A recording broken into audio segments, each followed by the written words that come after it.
Okay, welcome everybody. Glad you guys are all here. We'll let people keep trickling in. Before we start, a couple bookkeeping items. Um, the next soaring seminar is next Wednesday, March 10th at 7:30 p.m. Dave Cleveland will be doing a preseason safety briefing, so tune in for that. He promises it's going to be absolutely riveting. So, looking forward to that, Dave. Really appreciate it. Again, to remind people that this recording, this seminar is going to be recorded. Make sure you don't say something, and it'll be posted on the club website. So make sure you don't say something that you'll regret.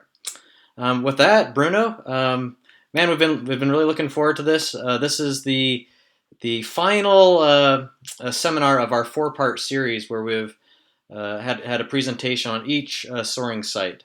This is the final one for Nephi, and we've been super excited for it. So, Bruno, why don't you go ahead and take it away? Art, thank you. Pleasure to be here, and it's always fun to talk about the soaring sites in Utah. So this one's Nephi. So first slide. This is one of the worst days of Nephi. Nephi is always cloud base is usually about 22,000, and lift is going up 15 knots. So this is kind of a weak day, but thought I'd show you that Nephi also has bad days.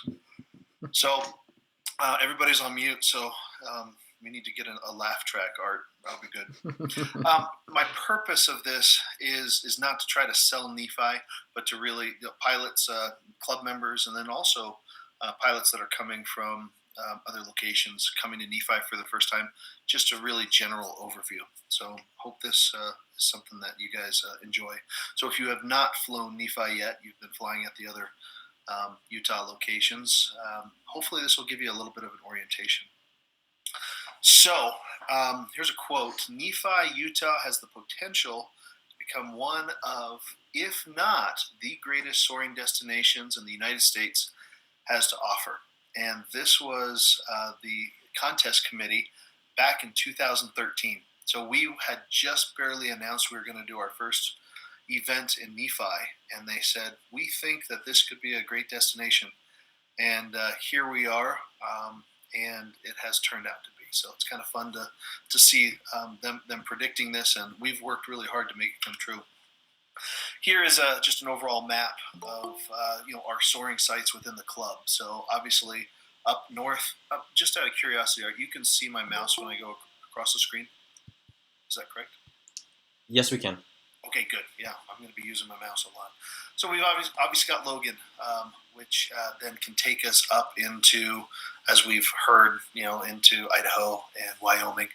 And Morgan is great because, those folks, Salt Lake City area, we can get to Morgan, and it's also a great mountain and especially wave soaring site. We come down south. Here we are, Heber, which is really the gateway into the high Uintas, and you can go north, south, and enjoy that, and a great place to fly. And then we had Cedar Valley, which, if you look at my mouse, used to be, right here, just west of Utah Lake. And it was a great soaring destination. Many of us have many fond memories of decades there. Brent was amazing host, really, of the airport. And from Cedar Valley, we were able to then head south. And it was like that for many years. As Brent got more closer to retirement, we started looking at if Cedar Valley is going to be going away, where else can we fly? And Nephi kept coming up. Nephi is obviously down here in the south. And so where we are, if let's just take Salt Lake City. If you are, I live right here, point of the mountain where the 89 is. From here to Nephi is exactly 50 minutes drive for me, just going down I-15. It is an hour drive for me to get up to Morgan, and it's about an hour and 45 for me to get to Logan. And from here to go up the canyon, it's about an hour's drive for me as well. So Salt Lake City, we're now a little bit further away. So Salt Lake City, it's about hour and 20 minutes to Nephi. Dave Cleveland can check me if I'm lying or not. Maybe it's pushing, maybe an hour and 30, hour and 20, hour and 30. And about the same thing that up to Logan. So Salt Lake is about midway between Logan and Nephi. So, Nephi, this would be right here. We really have 4 regions that we can fly, and each one is so spectacularly different. So, we can go to the northeast, and we can go up in and play in the Heber area and the Uinta Mountains, and so we can go up there. If we go due east and to the southeast, we can then get over into the areas like Price, Utah, go over to Green River, over to the border of Colorado. And we have all of these dramatic parklands, Moab, this area. And going down more towards the, what is it, Lake Powell area. So we've got that. So it's surrounded. It's kind of a huge bowl with mountains and just vast nothingness out there. You fly out there and it's exciting. If we go south, a little bit southwest, we then have these chains of mountains all the way down, taking us all the way down almost to the Grand Canyon. And so we have long mountain ridges that we can fly. And then, of course, if we go to the west and southwest, we have the Great Basin taking us out to the Ely area and south of there. So just FYI, if you were to do Nephi to Tonopah and back, that's actually 1,000 out and back. That would be an exciting flight. So we're going to look at more maps, through this presentation, but just kind of want to give you an overall idea. Notice I'm not really talking much about due north and northwest, and the reason why is because we have Class Bravo airspace, which we can navigate around. The Class Bravo airspace is only right around here. We could easily go here, but now we've got at this mountain range right here and west, we have restricted area. So I have flown from Nephi up to the Great Salt Lake and then back, but kind of playing in the old Cedar Valley area.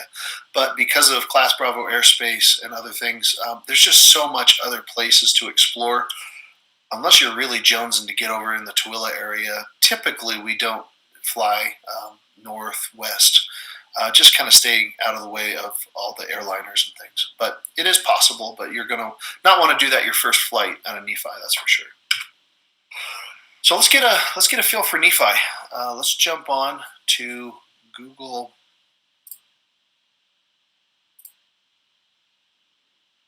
Earth.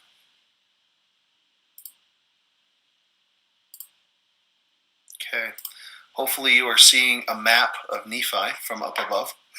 So here we are, Nephi, big long runway, 1735, and the runway is 6,200 feet long, and it is 100 feet wide. It does have lights on the side, but that's about another, 20 feet in, and then there's gravel in between. So here we have, we obviously have the ramp and other things. So if you take a look at Nephi, some of the things that you start noticing are, look at all the farm fields around it.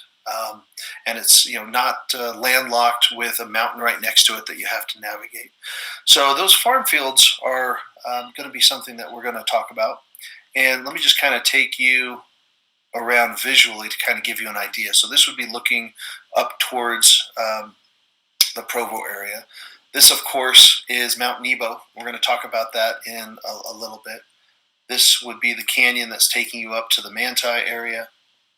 And as we look now to the southwest, we have a great little mountain range, which is fun to grab westerly winds from.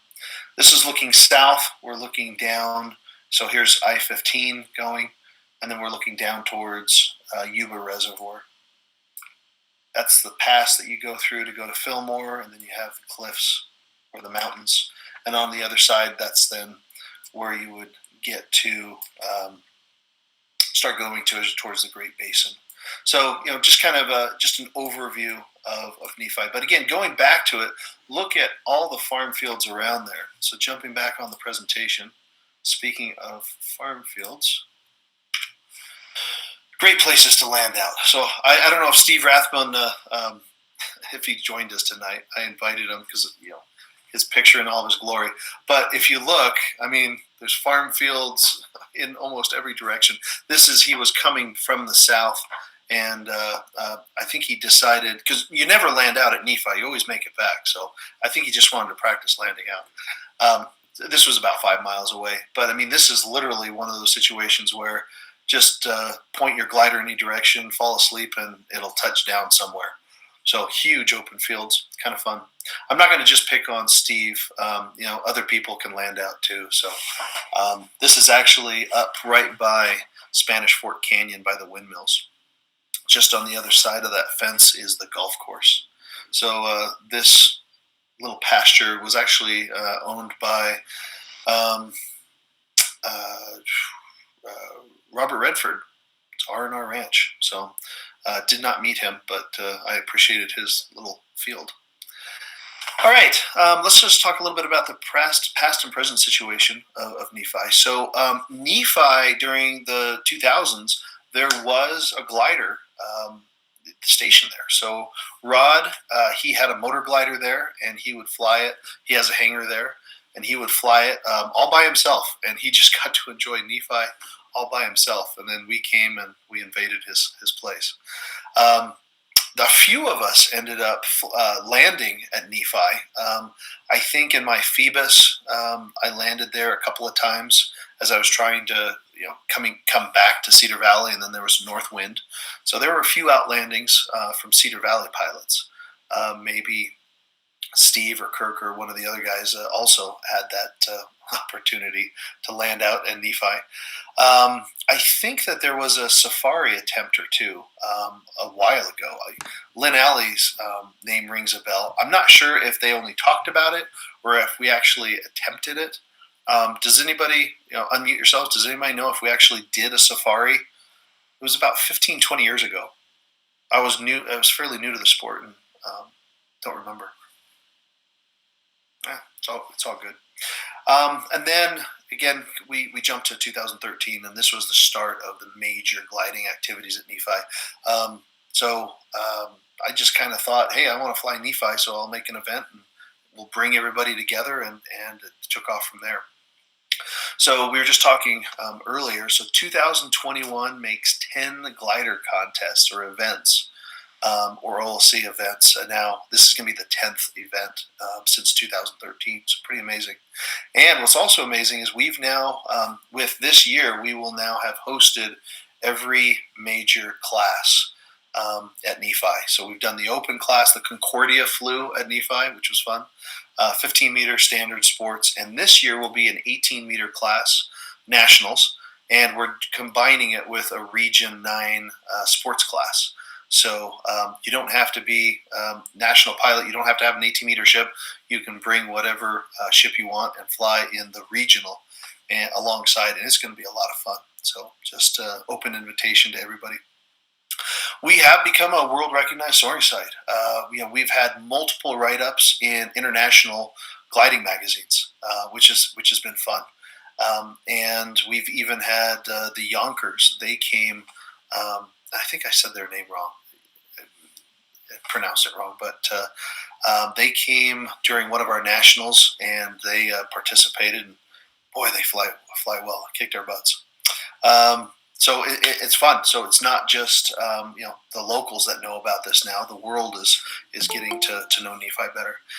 And we need to thank many people that has made this happen. John Gonthier, he is one of the key people that has allowed us to actually not just make this a destination event site, but an ongoing.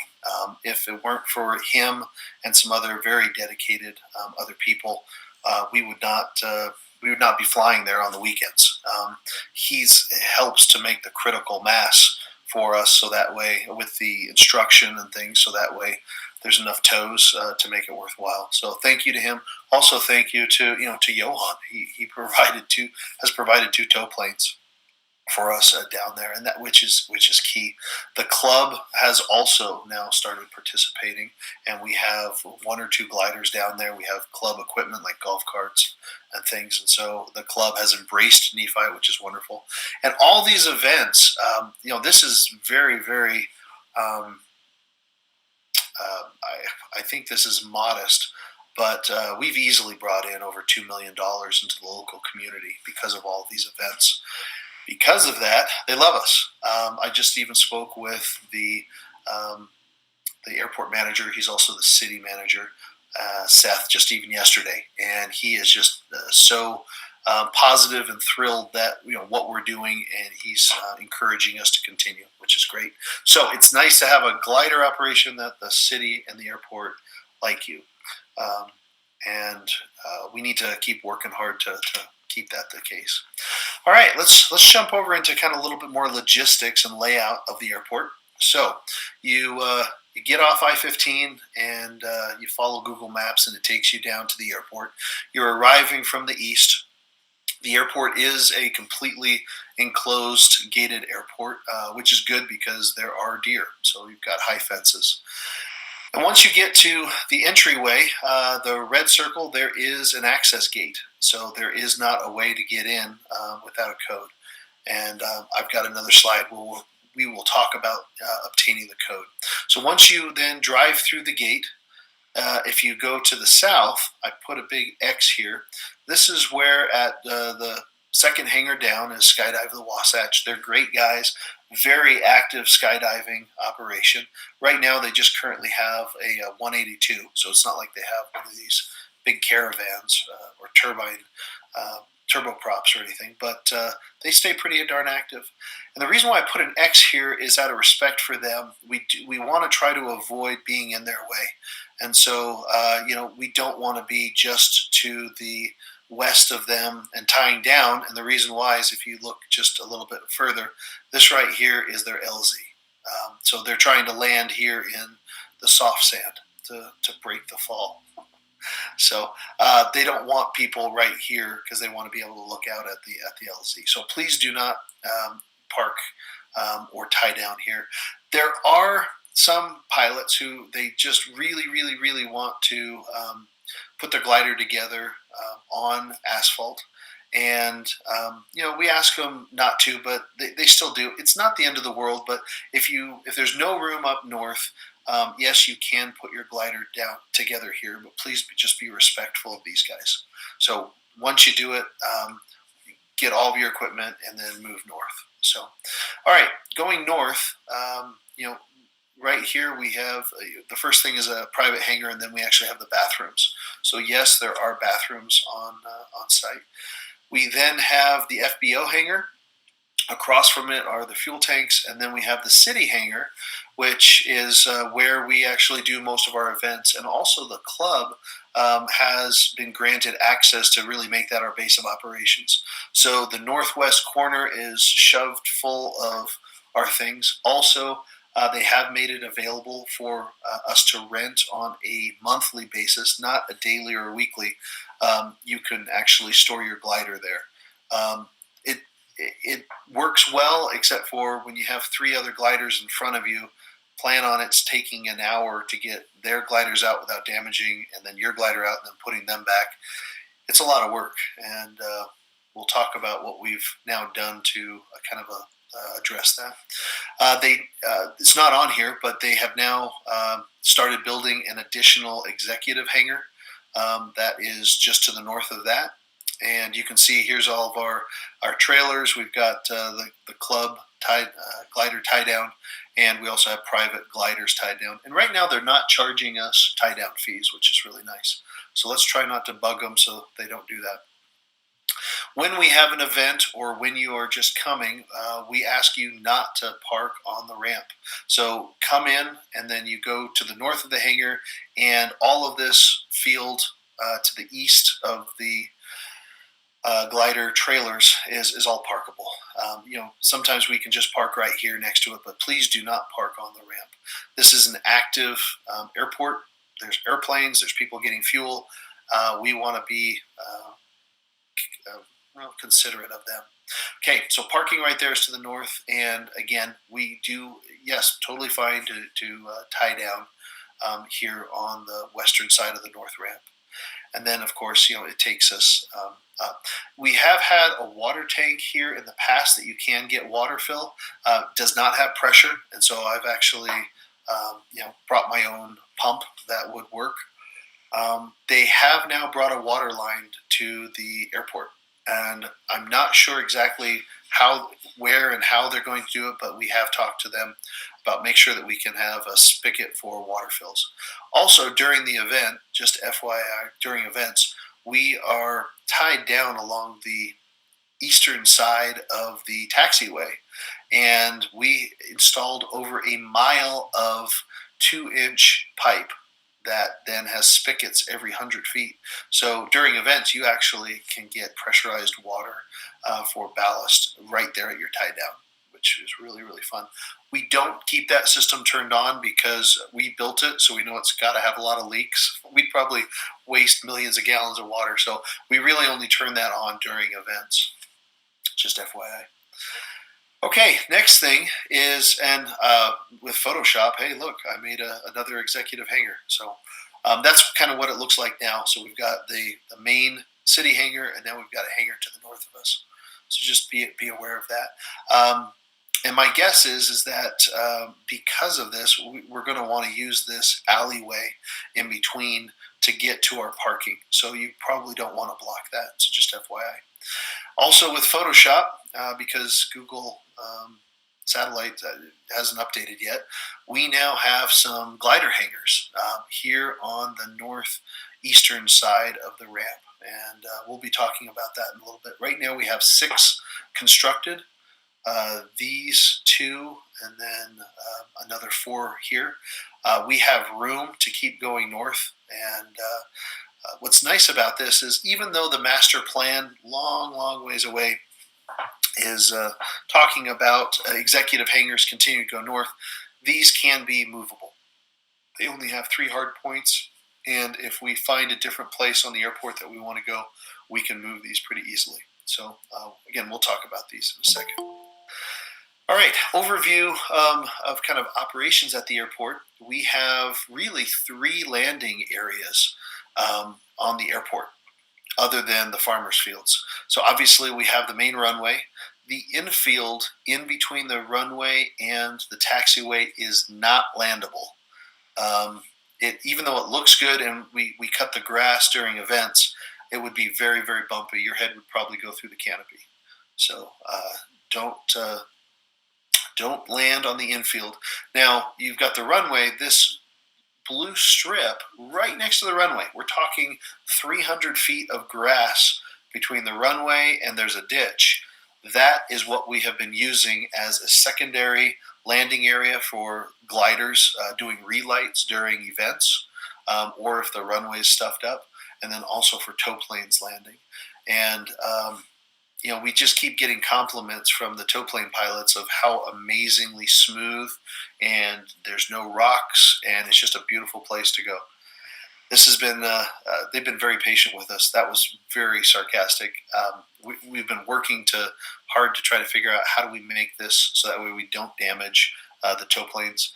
Gliders haven't had much of a problem landing there, but the tow planes, we need to make this grass area better for them. This is also the area that we have been winching. So we have elected not to winch. We tried it once, and there was a lot of logistical problems. So we have been winching not on the runway, but we have been winching right here. And from fence line, which is right here, to fence line is over 9,000 feet. And our club winch is capable of that. We don't have that much rope on it. I think we're about 6,000 feet of rope. But if we wanted to, we literally could do especially with the engineered drum, we could do a 9,000 foot winch launch. Be pretty amazing, fence to fence. And then this area up here is our crosswind landing area. We learned very early on, our very first event, that the 1 in 100 years crosswind comes up right when everybody's trying to land. So we had people landing in farm fields and other things because it was about a 35-mile-an-hour wind on one of the days. We've now had the city prepare this. Every event that we do, they actually will come out. They will cut it and they will drag it. There are no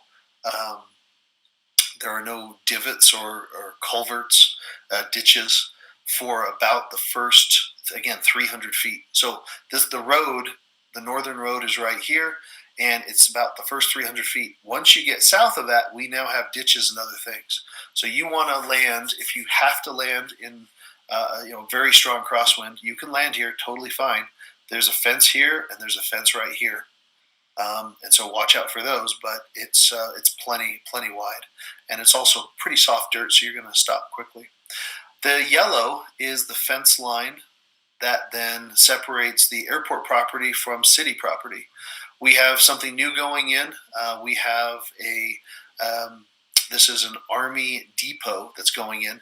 They are not going to be adding any taxiways to the airport, but this is just going to be I think it's just a storage facility.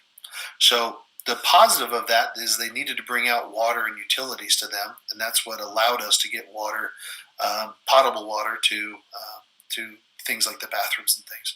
Before that, it was on a well and it would dry up.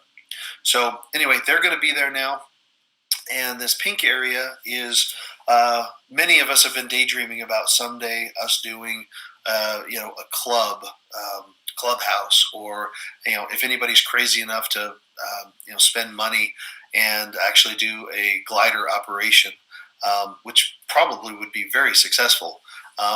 This western area is owned by the city, and I think with the right presentation, we might be able to get them to give us a good deal on it. And so it would, we got the fence here. So anyway, that's just a little bit of a quick overview. Just to kind of from the air, this is just a different way of looking at it. So during events, we got tie downs, we got the crosswind landing area, and this is the grass landing strip. So this is the fence right here. So if we were to ever have a glider mecca, the Omarama of the United States, we could do it in this area here, which would be kind of fun. And just kind of, jump in. Can I interrupt you for a second, Bruno? It's actually quite a bit a bigger piece of land there. And I hate to say it, but I've been drawing on my computer a little bit. So if anybody's actually interested, it's let me see if I can bring this in. But it's actually got a barn, which is a club house with a silo, and there's some hangars and glider parking, RV spots and stuff. So there's some serious thought that's been put into it so far. And John, you're going to be one of the key people that's going to make that happen. And all right. Let's keep going. Right now, when we're talking about that western grass area, this is what we're talking about. So yes, you do have 1,000-foot markers that you want to avoid, but it's we've got clump grass. And again, Mike, he's been working hard to look for solutions that are going to make this better for us, both for winching, but then also for tow planes to land on. The Nephi glider hangers. So again, one more time, kudos to John. He has been very, very active in helping to make this happen. So we need to thank Steve Rathman for the engineering work, and then John has actually been the one that's been putting these together with help from Jeff and Dave Cleveland and many other people. So these ugly monstrosities are actually wonderful. They're called ensign hangers, and I know that John up in Heber, he's been working hard to try to get some of those up there as well. They're solar powered. They do not need to be connected to the grid or anything, and they have a cable that then lifts this up, and you can put your gliders in. So we already have 6 private ones built, and John is crazy enough that he wants to do this again in 2021. So I think we're going to be putting together a second order for hangers. By the way, my involvement is I just got one of the hangers. I don't make any money on these. I don't want. That's not what I'm doing this for. I just want to help build these. So we will be placing another order if anybody wants to do that. So here's an example of the club hanger with one of our twin steers in it. So how cool is that we're able to just with a flip of a switch open it up, put it in, and get it out of the elements. So kind of fun. So just really quickly, and you can take a screenshot of this because we're not going to spend too much time, but this is what I just barely got new costs from Gary with Ensign. So this is what he would charge us. This includes shipping to Utah. And then you got to remember, we still need to then pay for foundation, site preparation, and then also pay if you're going to have John do this. Talk to him about what his fees would be. So realistically, we're $4,000 or $5,000 over this to do either a 15 meter or an 18 meter. So you're right in the 19s or 24s range for this. And then it's only a few $100s per year for renting the land from the city. So anyway, okay, flying out of Utah. So you want to fly out of Utah. How in the world are you, who do you talk to? So the main contact, I'm throwing John's hat in the ring. So here is his phone number. Give him a call or text him to even see, are they towing that day?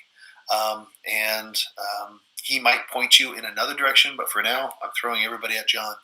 If John is, off hiking the Himalayas, secondary contact, feel free to contact me. I may not know what's going on, but at least I could tell you gate codes and things like that. Speaking of gate codes, because this is recorded and it's going to be left on the website, I shouldn't say the gate code on this presentation, but you can get it from one of us. I think that the club may have Nephi area information that may actually have a gate code on there, but get that from somebody.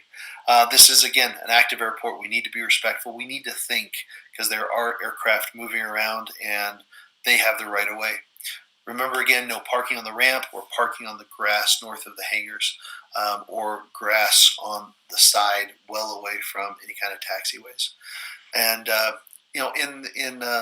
in pre-COVID years, pretty much we were having tows Fridays through Sunday. And with 2021, I'm not going to promise anything, but if John is active with the hangars, we may have more days during the week available during the season where a tow pilot may be available, which would be awesome. So the logistics, again, tie downs on the north of the ramp and the hangars. We're just avoiding the tie downs across from the jumpers. There is water ballast, but be aware. We're not sure quite of the situation of do we need to bring our own pump or not to pressurize it. The city hangar, it's our base of operations. It does have a key code to get on. And again, out of respect for security, we won't say that on this presentation, but you can get it from John or me. I got to give Kirk a hard time. He contacts me about 4 times a year. Hey, what's that code again? So I want to pin it to the inside of his dash. All right, dry camping. People do bring RVs down there. FAA does not really like people camping inside of airports, but we've never been, kicked out. But just be aware there is no power hookups for RVs. There is no, water or dump or anything like that. However, in town, it's very easy to, dump at the Flying J. If it rains, do not drive off of the pavement. The amazing Nephi dirt turns into amazing Nephi clay, mud, and you will make a huge mess of your car and a huge mess of the taxiway and the ramp. Do not go off if it's rained. Okay, all right. So you've got your glider all put together, and you want to launch. And so where do you park? So we want to stay outside of the safety zone for the runway.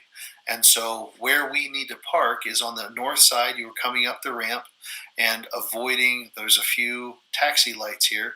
We can park in this green area right here. And it's just totally fine. Don't park right up against the taxiway. Go in a little bit. This is actually more of it's a road base smoothed area, so it's not going to then get as dusty or as muddy or anything like that. So that's where we're parking, and then you can then move your glider out.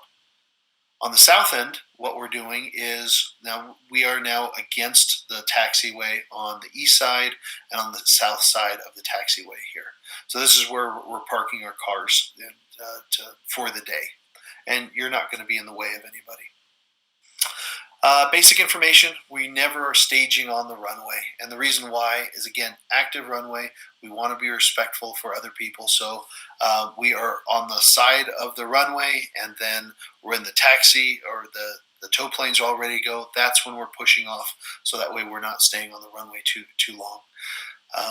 The Unicom frequency is a 123.075. So keep that in mind. It's not the standard Unicom. So it's 123.075. Most of the pilots were switching to 123.3 when we're 10 miles out. And don't switch early. And the reason why is that you've got the jump plane making announcements. You have other aircraft.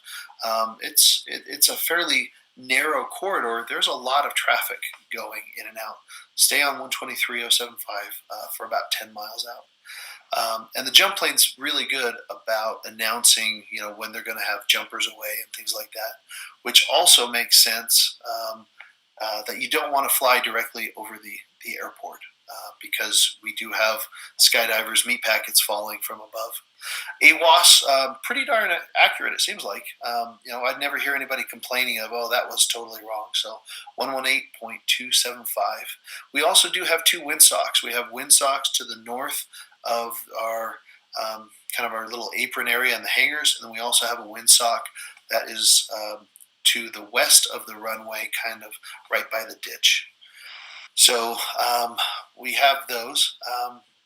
Typically, we are towing to the hills to the west, and I'm going to kind of show you a little bit that on Google Earth. And then we also do have turn points. So this right here on soaringweb.org, we do have Nephi turn points. Typically, and a big thank you to Lynn Alley for helping with this. So we typically have two different types of waypoints. We have contest waypoints.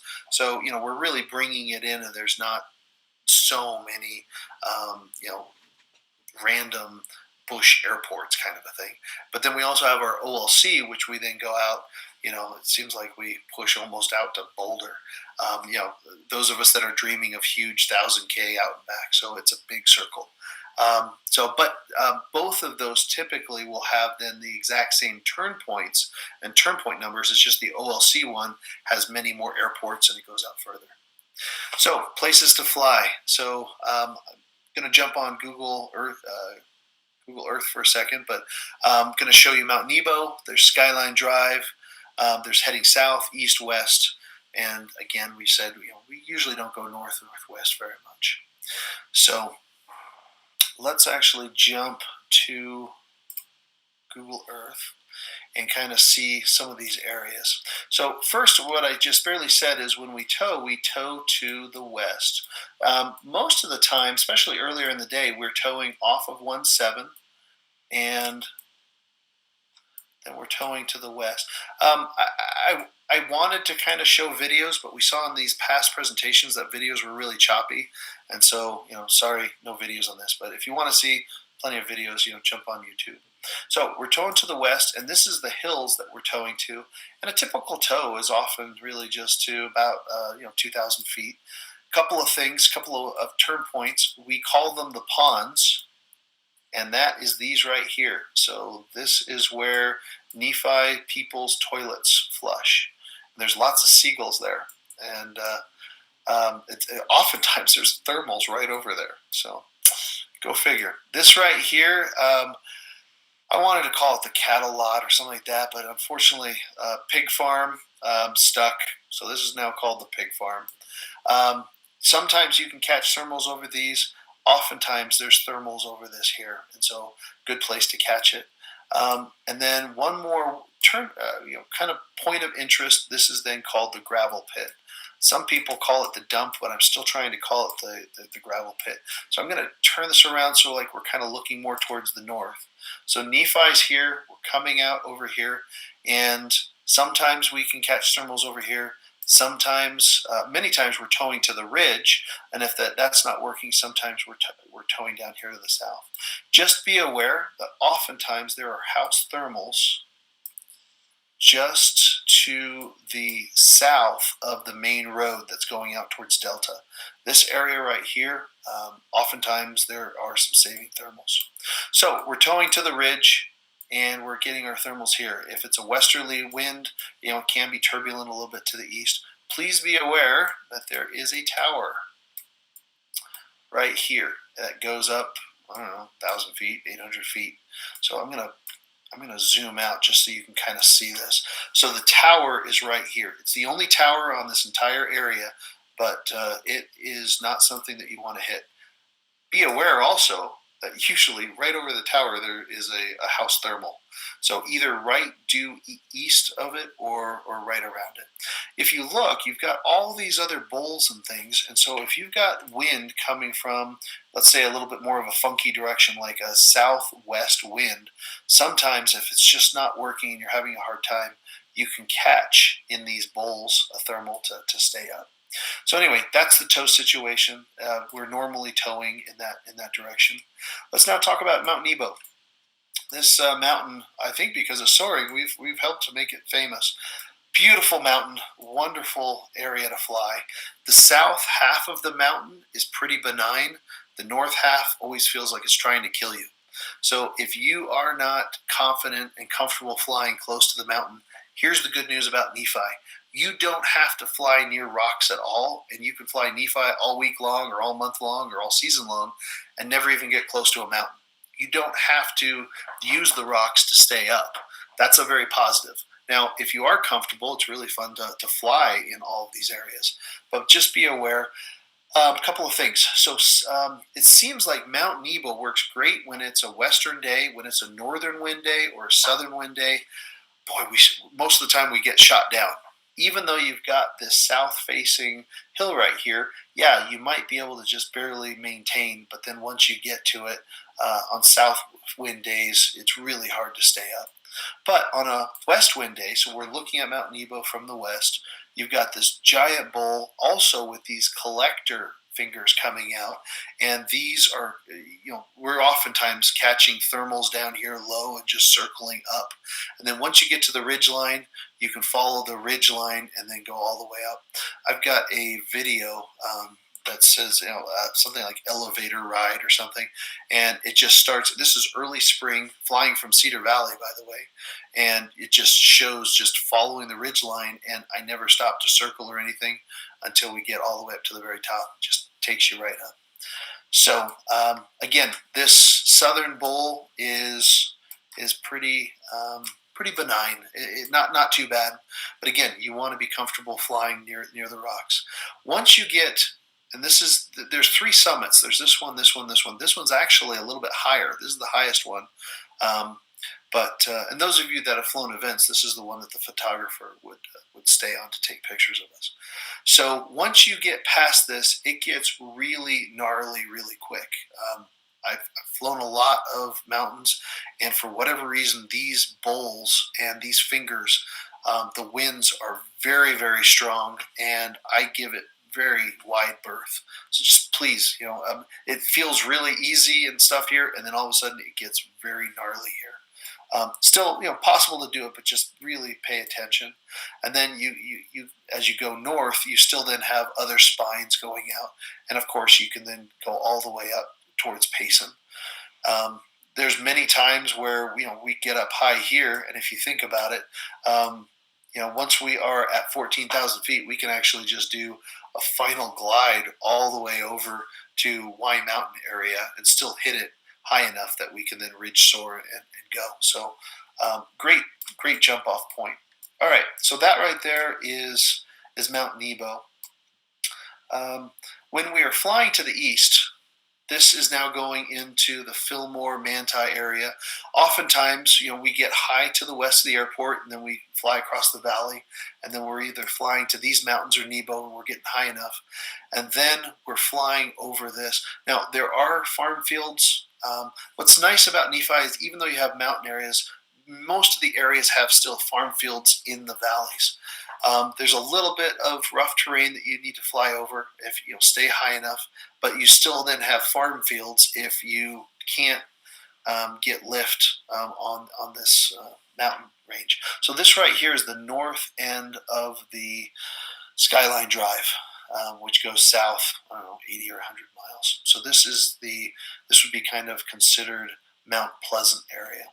So, we're coming over here. We're getting down. Usually we're getting it down to about ridge height and getting low. We want to get high and stay high. And here's why. So this high area here, this is where Schofield Reservoir is. Nobody, luckily, has ever landed out here, but you don't want to. And the reason why is we warn everybody, this is just high mountaintops. There is no farm fields or anything to land out. And you need to be high enough that you can get over the ridge to then now get into the price area if you're going to land out there. So if you are unlucky enough or unwise enough, this is right here. So we're coming from Nephi. This is Schofield Reservoir, and you know it's Schofield because it has an island there. If you just get low in this area and you're like, I need to go find some place to crash, on the south end of the reservoir, they have a little bit of, little town. They do have some fallow fields. Don't expect to find a nice alfalfa field, but, you can. Well, actually, that looks like it would be great. Last time I saw it, nobody was farming this, but this is where you would want to land. There's no other place to land. So just FYI. But, a few pilots have gotten low and scared themselves there, but, not that big of a deal. And this is where we can then keep going to Price and then going out towards Green River and then out towards, Colorado. Oftentimes when we're going to the high Uintas, and let's just kind of put it into perspective of how you're getting to the high Uintas. So here's Nephi. We're jumping up to Mount Nebo. Oftentimes we're going to go across to the highlands here, get high, and again, all of this is unlandable, no man's, no woman's. It's good, scary stuff. So you want to stay high. We're getting over here to Strawberry Reservoir, and now finally, here are some fields. So, literally, you're flying over all of this. So this is something that is more advanced soaring. You probably want to do it in gliders that are 40 to 1 plus, especially because as you're coming back, you're going to be having headwinds. But now we're into the jump off into the high Uintas, which is wonderful. Okay, so one of the things that I have really enjoyed doing is playing on Skyline Drive. And this is a little bit more advanced soaring, but when the wind is coming from the west, so Nephi is to the west of us, about 30 miles. This ridge line can be amazing if you have a westerly wind. And if it's not too strong, you can actually play up here on the flats. And, there's plenty of videos that show going all the way down. So, as we're going down, if you look at it, we're right here on the ridge line. Now be aware, if you get blown to the east of this ridge line, you are going to need to make a dive way out to get. Don't get blown over the ridge line. That's all I'm saying. You're gonna, the pucker factor would be really, really high. You got to get out through one of the canyons to Huntington or Orangeville. Just don't be stupid and get blown over the ridge. But if you stay to the west of the ridge, and then, let's say that for some reason you don't catch lift, you're just a dive down through the canyon, and there's plenty of fields down that way. So just be aware, this is still advanced mountain flying, but lots of fun ridges to explore. Do not be stupid and fly over a blind ridge, just thinking that there's going to be another canyon, down there. There's certain areas where, this is one right here that is really, interesting. You kind of want to fly over this, but if you've got the wind coming from the west, you're going to be in rotor and stuff. So don't try to cut these. You want to go on the outside of these. Okay, enough of that. Now let's talk about flying to the south. So here we are. Let me just kind of orient us again. So Nephi is right here, down in the middle, down low. And as we're flying south, we're now flying, here's Yuba Reservoir. We're now flying, these are the mountains that are to the west of Fillmore. Fillmore Airport's right here. You also have Salina Gunnison Airport right here. And then you also have Richfield Airport right here. So you've got other airports that if you needed to, you can land at, and look at all these farm fields. Plenty of farm fields. As we're going south, we're now getting to the mountains that are then closer to the east of Beaver. Beaver's right here, and so you've got some good mountains. We have Junction over here. This is keep going south, and now we're getting in towards the Bryce Canyon area. And to the west, we're now getting into the Parawana area. And we keep going and keep going and keep going. And now we're getting into the Kanab area. And then we finally get to the Grand Canyon. And yes, Grand Canyon is possible, even from mediocre pilots that are just stupid enough to try it. It's a long ways home, but it is very possible. And multiple of us have been able to make it to the Grand Canyon from Nephi. I'm kind of zooming out just to kind of show you. So again, Nephi is right here. You've got all these mountain ranges to go. You've got the High Uintas here. You've got the mountains by Price, and now you have the Great Basin here. And we have had some fantastic flights from Nephi out to the Great Basin into Nevada, and not a lot of farm fields. There are a few. But this is like one of those get high, stay high areas. And so you're going to be able to see the farm fields. And if you can't, then you shouldn't be playing out there that day. There are some dry lake beds. And if you look, they aren't always dry. So if you do have to land in a dry lake bed, you want to land on the edges, because in the middle is where it's going to be more muddy. And if those of you that participated in the club winching towing activity, we went out to one of these dry lake beds and had a lot of fun. So that's just a little bit kind of orientation of kind of where we are and all the different flying that's possible, which is really fun. So just a couple of pictures. Again, all the clouds are always amazing at Nephi. So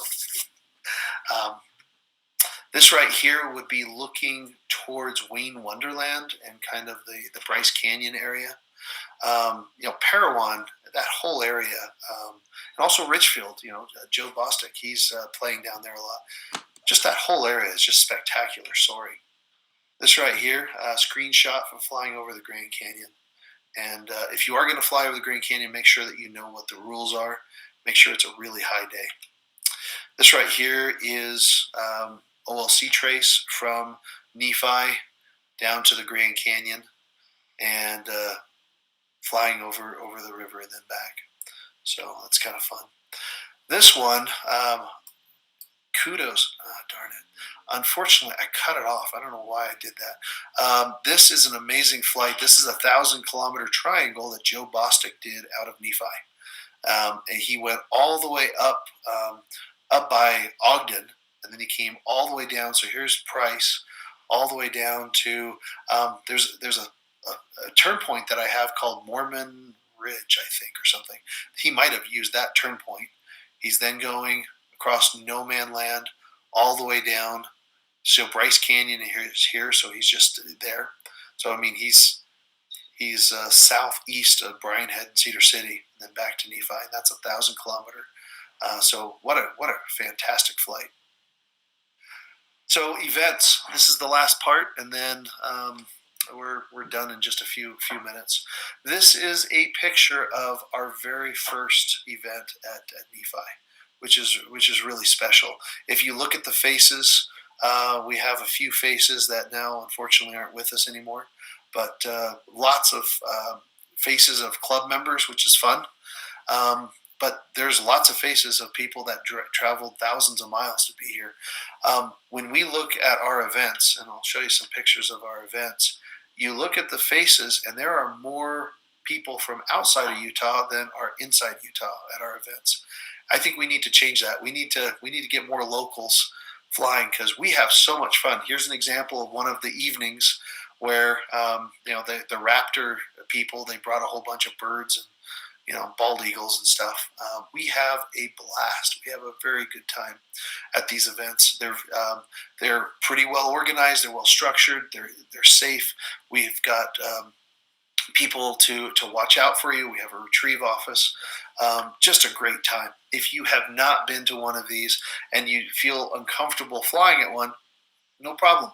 Come spend the day, volunteer, and be with us, and just spend a day with us and see what an event that's organized is really like. A lot of fun.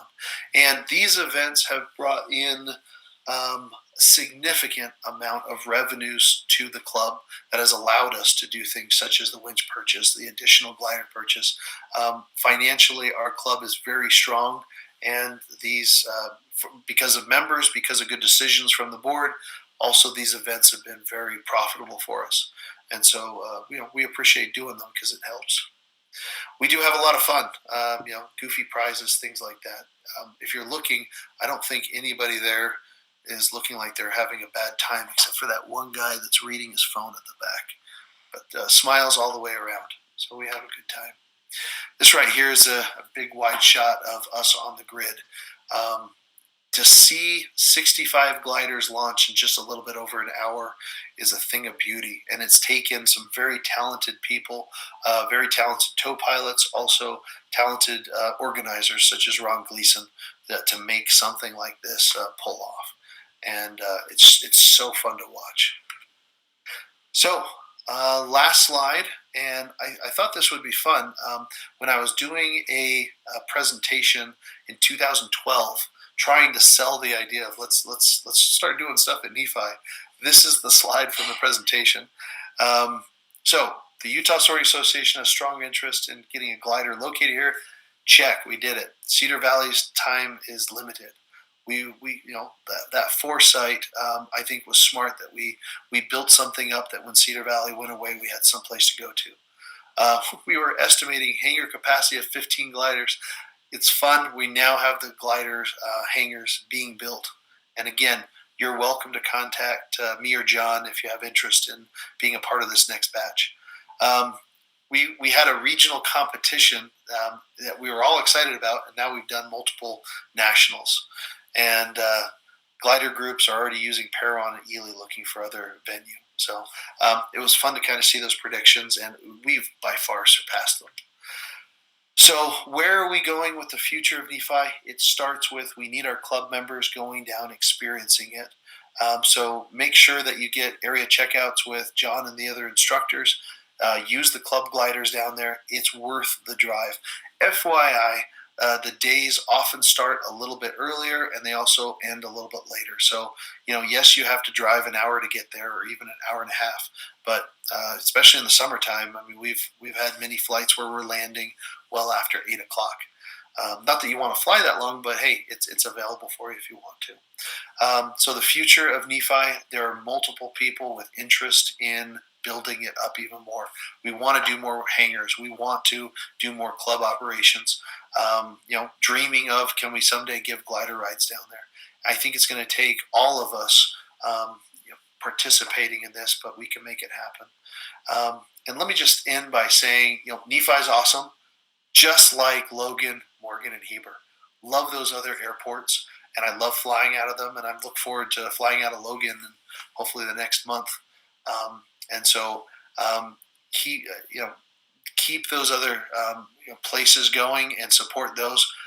Please also, though, consider Nephi for at least some of your flying. So, Art, that's what we got. So happy to answer questions or show things on the map or anything. But it was a pleasure. Hopefully you guys enjoyed this. Awesome. Thank you so much, Bruno. Any questions? Bruno, are they doing firefighting ops out of there? Yes, we have lucked out, and any firefighting ops that have gone on, we've been able to coordinate with. If I remember correctly, there was only one time where there was an active TFR fire that was fairly close by. They did not close the airport, so we were able to still use it during the event, and we just coordinated with them as they were coming in, landing and stuff. So the answer is yes, but it is not necessarily the main firefighting base.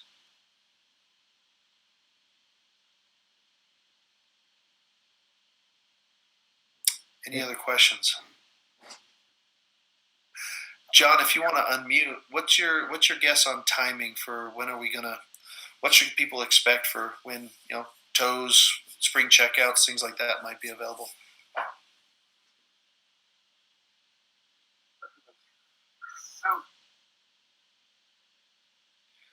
Is John still logged in?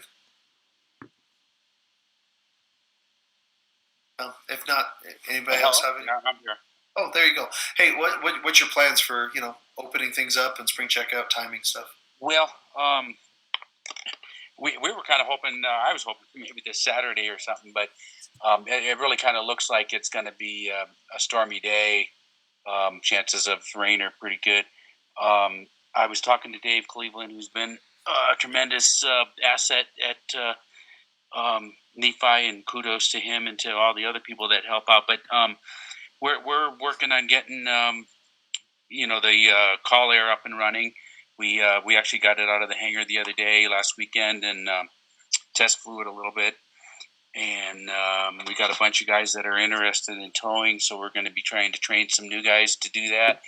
But hopefully next Saturday, just as weather permits and stuff, we'll ramp up with weekend operations, and then hopefully once summer hits, we'll be going more full bore. So I'll put out an announcement on the club email, just announcing that we'll be operating the club gliders in the hangar. Right now, the hangar's kind of sealed up a little bit. That it'll only take a couple minutes to pop some screws off to get it available to fly. But we're pretty much ready to go. Fun, exciting. Looking for mild weather and that kind of thing. So just stay tuned, and if people are interested, contact me, or I know Gene Reinecke and a couple other people who are interested in getting involved and doing some stuff. So doing checkouts and that kind of thing. So. Perfect. Thanks, John. Well, Art, thanks for giving us the opportunity to talk about this. Any other questions? If not, good night, everybody. All right. Just one thing, though. Before people log off, I want to remind folks that who may have come in late that the next Soaring Seminar is next Wednesday, March 10th, 7:30 p.m.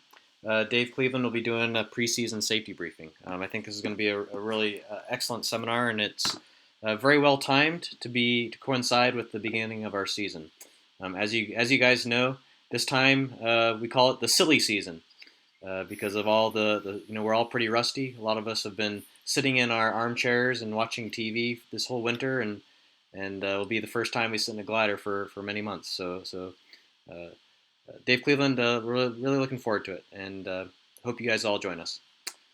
All right, folks, have a great evening. Thanks, everybody.